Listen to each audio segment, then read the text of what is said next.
আসসালামু আলাইকুম ওয়া রাহমাতুল্লাহি ওয়া বারাকাতুহু। আলহামদুলিল্লাহি রাব্বিল আলামিন ওয়াল আকিবাতু লিল মুত্তাকিন ওয়াস সালাতু ওয়াস সালামু আলা সাইয়্যিদিল আম্বিয়াই ওয়াল মুরসালিন আম্মা বা'দ। সম্মানিত ভিউয়ার্স ও দিনী ভাই বোনেরা, আপনারা দেখছেন জিন জাদুর চিকিৎসক চ্যানেল থেকে। অবশ্যই চ্যানেলটিকে সাবস্ক্রাইব করে রাখবেন। আর যারা নতুন তারা তো অবশ্যই সাবস্ক্রাইব করে রাখবেন। আর প্রতিটি ভিডিওতে অবশ্যই লাইক, শেয়ার, কমেন্ট করবেন। কারণ আপনাদের জন্য প্রতিদিন নতুন, নতুন একটি করে ভিডিও নিয়ে আসা হয়। আসুন আজকে আপনাদের সামনে খুব সুন্দর একটা তদবির নিয়ে এসেছি। যারা আমরা ব্যবসা করি, দোকান খামার করি, আমরা অনেক সময় চিন্তা ভাবনার মধ্যে পড়ে যাই যে দোকানে বেচাকেনা নেই। আগে খুব বেচাকেনা ভালো ছিল, অনেক খরিদ্দার আসছিল। এখন সেই খরিদ্দারগুলো আসে না বা কাস্টমারগুলো আসে না।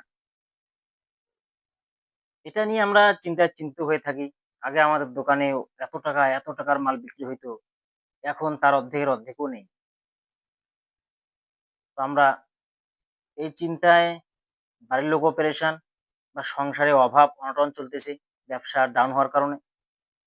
তো আমরা এই ব্যবসাকে ঠিক করার জন্য বা দোকানে বেচাকেনার উন্নতির জন্য আমরা বিভিন্ন রকম কবিরাজ, তান্ত্রিক, বৈদ্যর কাছে যাই। অনেক তাবিজ কবজ, ঝাড়ফুঁক, পানি পড়া, তেল পড়া নিয়ে থাকি এবং কি অনেক সময় বন্ধু-বান্ধবের সঙ্গে এই কথাটা শেয়ার করি। মানে সবসময় আমাদের চেষ্টা এটাই থাকে যে কিভাবে আগের থেকে আবার বেশি উন্নত করতে পারি। আর যখন আমাদের পাশের দোকানে খরিদ্দার এসে যখন মাল কিনে বা কোনো সামান কিনে, কোনো বস্তু কিনে, খরচ করে, তখন আমাদের মনটা স্থির থাকে না। মানে ইস! সব ওই পাশের দোকানে বা ডানে বামে যে দোকানগুলি আছে, ওদের দোকান থেকে মাল নিয়ে যাচ্ছে। আমাদের দোকান থেকে কেউ মাল খরিদ করতেছে না। কি হয়ে গেল? কারো কি বদনজর লেগে গেল? না কোনো উফরান্তি কোনো সমস্যার কারণে এরকম হচ্ছে? এটা বিভিন্ন রকম সমস্যা থাকতে পারে।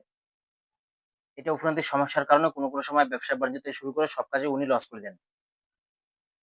কেননা শয়তানের কাজই হচ্ছে এটা যে মানুষকে ধ্বংস করে দেওয়া, নষ্ট করে দেওয়া। সে যে দিক দিয়াই হোক, আয় উন্নতি বরকত থেকে বঞ্চিত করে দেওয়া। এটা হচ্ছে শয়তানের কাজ। অথবা কোনো বদমানুষের বা বদনজর লেগে গেল। আর বদনজর মানুষকে লাগায় এটা হচ্ছে হাদিস থেকে সাবিত। রাসূল সাল্লাল্লাহু আলাইহি ওয়াসাল্লাম বলেছেন যে মানুষের বদনজর এটা খুব খারাপ জিনিস। আর শুধু মানুষের যে বদনজর লাগায় তা না, জিনদেরও বদনজর কোনো সময় লেগে যায়। এটার কারণ হতে পারে। যে কারণগুলো বললাম এবং কি এই কারণগুলো নাও হতে পারে এবং কাস্টমারের মন চাচ্ছে না, ওরা আসতেছে না। তো আসুন আজকে যারা দোকানের জন্য বা ব্যবসায় উন্নতি করার জন্য যারা বিভিন্ন রকম সমস্যার মধ্যে আছেন তাদের জন্য আজকে খুব সুন্দর একটা তদবির। আপনারা স্ক্রিনের মধ্যে একটি নকশা দেখতে পাচ্ছেন। আপনারা এই নকশাটা কি করবেন? জাফরান কালি দিয়ে সুন্দরভাবে লিখে নেবেন। যদি নিজে লিখতে না পারেন, তাহলে যে লিখতে জানে তার দ্বারা লিখে নিবেন বা কোনো হাফেজ বা কোনো আলেমের মাধ্যমে লিখে নিবেন। মনে রাখবেন যিনি লিখবেন উনাকে ৫ ওয়াক্ত নামাজি হতে হবে, হালাল খাদ্য খানেওয়ালা হতে হবে। যার হারামের সঙ্গে কোনো সম্পর্ক নাই, যাকে আমরা ভালো বা মুত্তাকি বা পরহেজগার আপনি মনে করি, তার দ্বারা লিখে নিবেন। আর তাবিজটি লিখবেন জাফরান কালি দিয়ে, পরিষ্কার পাক কালিতে লিখবেন। লেখার পর এই তাবিজটি সুন্দর করে কাটিং করে নিবেন। ৪ কোণা ছক করে কাটিং করে নিবেন। কাটিং করে নেওয়ার পর এটিকে তাবিজের ভেতরে হাত দিবেন না, সাইডে ধরে আপনারা কি করবেন এটাকে লেমিনেশন করে নিবেন। যেরকম আমরা আধার কার্ড, ভোটার কার্ড ইত্যাদি লেমিনেশন করে নেই বা কোনো জন্মপত্র বা কোনো দামি কাগজ আমরা কি করি, ইম্পোর্টেন্ট কাগজ কি করি? লেমিনেশন করে রেখে দেই যেন কাগজটা নষ্ট না হয়।